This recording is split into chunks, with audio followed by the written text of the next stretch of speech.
నమస్తే అండి, నేను మీ నాగలక్ష్మి. Welcome to Prem Sadan. ఈరోజు మనం సున్నిపిండి తయారు చేసుకుంటున్నామండి. ఇలాంటి సున్నిపిండి కనుక వాడితే చర్మం నిగనిగలాడిపోతుందండి. స్టవ్ వెలిగించి పాన్ పెట్టుకుని 200 గ్రాములు పెసలు వేసుకుంటున్నానండి. ఒకసారి కలుపుకుందామండి. ఇప్పుడు 100 గ్రాములు కందిపప్పు వేసుకోవాలండి. 100 గ్రాములు పొట్టు మినపప్పు వేసుకోవాలండి. 100 గ్రాములు పచ్చిశనగపప్పు అండి. ఈ పప్పులన్నీ కూడా చక్కగా దోరగా వేగేటట్లు వేయించుకున్న తర్వాత ఒక డేషన్లోకి తీసేసుకుంటున్నానండి. ఇప్పుడు 50 గ్రాములు మెంతులు వేసుకోవాలండి. 20 గ్రాములు బావుంచర్ల వేసుకుంటున్నానండి.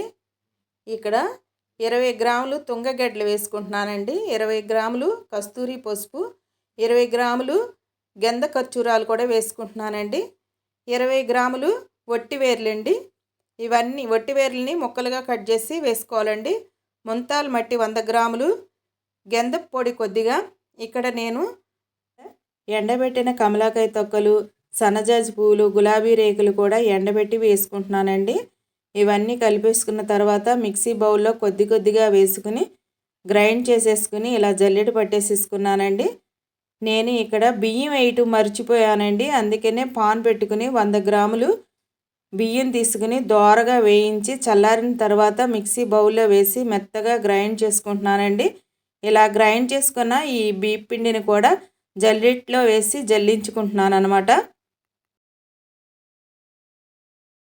100 గ్రాములు ముంతాల మట్టి కూడా దీనిలో వేసి కలుపుకోవాలండి.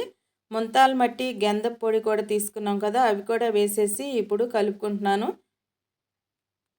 ముంతాల మట్టి కూడా వేసేసుకుంటున్నానండి. ఇలా తయారు చేసుకుని వాడుకుంటే ముఖం మీద మచ్చలు తగ్గుతాయండి, మొటిమలు రావు. ఇక్కడ కొద్దిగా గంధపు పొడి కూడా వేసుకుందామండి. ఇలా సున్నిపిండి తయారు చేసుకోండి అండి.